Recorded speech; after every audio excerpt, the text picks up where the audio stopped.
வேங்கை வயல் வழக்கு சிபிஐ வசம் செல்வதாக தகவல் வெளியாக இருக்கிறது. முழு விவரங்களை செய்தியாளர் சுந்தரிடம் கேட்கலாம். சுந்தர், வணக்கம். சுந்தர், இந்த தகவல் குறித்த முழு விவரங்கள் என்ன சுந்தர்? புதுக்கோட்டை மாவட்டம் வேங்கை வயல் விவகாரம் தமிழகத்தை மட்டுமல்லாமல் இந்தியாவிலே பேசுபொருளாக அமைந்துள்ளது.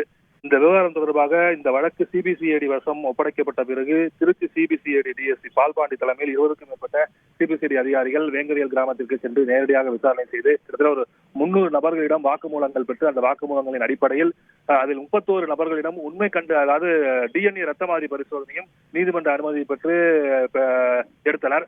ஆனால் அந்த முடிவுகள் கடந்த சில தினங்களுக்கு முன்பாக வெளியானது. அந்த மேல்நிலை நீர்த்தேக்க தொட்டியில் கலக்கப்பட்ட நீரின் மாதிரி முடிவும் டிஎன்ஏ ரத்த மாதிரி பரிசோதனை முடிவும் ஒத்து போவதால் இந்த வழக்கில் பெரும் பின்னடைவு சிபிசிஐடி போலீசாருக்கு ஏற்படுத்தி இருந்தது. இந்த நிலையில்தான் ஒரு 10 நபர்களிடம் உண்மை கண்டறியும் சோதனை நடத்த வேண்டும் என்று சிபிசிஐடி போலீசார் புதுக்கோட்டை மாவட்ட வன்கொடுமை தடுப்பு சட்ட சிறப்பு நீதிமன்றத்தில் வழக்கு தொடர்ந்தனர். இந்த வழக்கு 1 மாத காலமாக நடந்து வந்தது. ஆனால் அந்த உண்மை கண்டறியும் சோதனைக்கு அந்த பகுதி மக்கள் கடும் ஆட்சேபனை தெரிவித்து நாங்கள் எடுக்க உண்மை கண்டறியும் சோதனைக்கு உட்படுத்த மாட்டோம் என்று தொடர்ந்து நீதிமன்றத்தில் வலியுறுத்திய அடிப்படையில் நேற்று அந்த மனுவும் சிபிசிஐடி போலீசாரால் தாக்கல் செய்யப்பட்ட அந்த மனுவும் தள்ளுபடி செய்யப்பட்டது. சிபிசிஐடி போலீசாருக்கு மிகவும் பின்னடைவை ஏற்படுத்தியிருந்தது. இந்த நிலையில்தான் இந்த வழக்கை கடந்த ஓராண்டு காலமாக விசாரணை செய்த திருச்சி டிஎஸ்பி பால்பாண்டி அதிரடியாக பணியிட மாற்றம் செய்யப்பட்டு அவருக்கு பதிலாக தஞ்சாவூர் சிபிசிஐடி டிஎஸ்பி கல்பனா தத் நியமிக்கப்பட்டுள்ளார். அவர் இந்த பதவிக்கு புதுசு. தற்போதுதான் டிஎஸ்பி பதவியாக பொறுப்பேற்று வந்த சூழ்நிலையில் மீண்டும் இந்த வழக்கை அவர் முதலிலிருந்து விசாரணை செய்ய வேண்டிய சூழ்நிலைக்கு சிபிசிஐடி தள்ளப்பட்டுள்ளது. மேலும் இந்த வழக்கை சிபிஐக்கு வசம் ஒப்படைக்க வேண்டும் என்று சென்னை உயர்நீதிமன்றத்தில் ஒரு வழக்கம் தொடர்ந்து நடைபெற்று வருகிறது.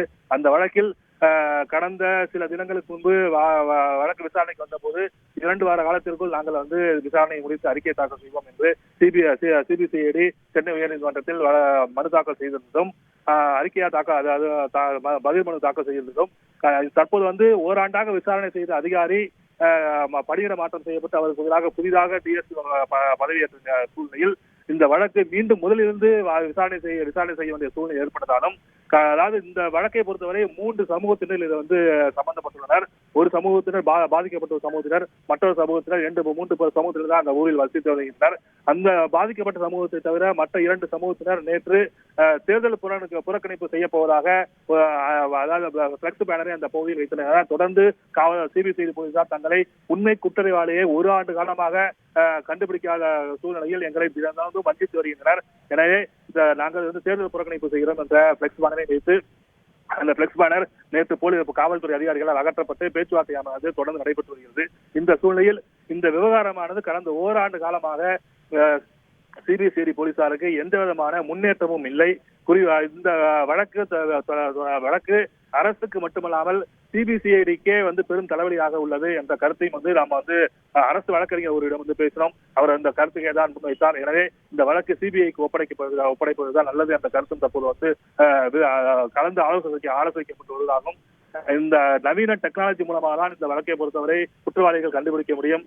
பாதிக்கப்பட்ட அனைவருமே பாதிக்கப்பட்ட அனைவரும் சரி, மற்ற சமூகத்திலும் சரி, டிஎன்ஏ ரத்த மாதிரி பரிசோதனைக்கு உட்படுத்திக் கொண்டனர். ஆனால் உண்மை கண்டறியும் சோதனைக்கு அவர்கள் யாரும் முன்வராததால் வேற வழியின்றி சிபிஐ வசத்திடம் இந்த வழக்கை ஒப்படைக்க வேண்டும் என்ற கருத்தையும் அந்த அரசு வழக்கறிஞர் தெரிவித்து இந்த கலந்து ஆலோசனை செய்து வருவதாகவும் அவர் நம்மிடம் தெரிவித்தார். மேலும் அரசுக்கும் இந்த வழக்கானது பெரும் தலைவலியை ஏற்படுத்தியுள்ளது. ஏனென்றால்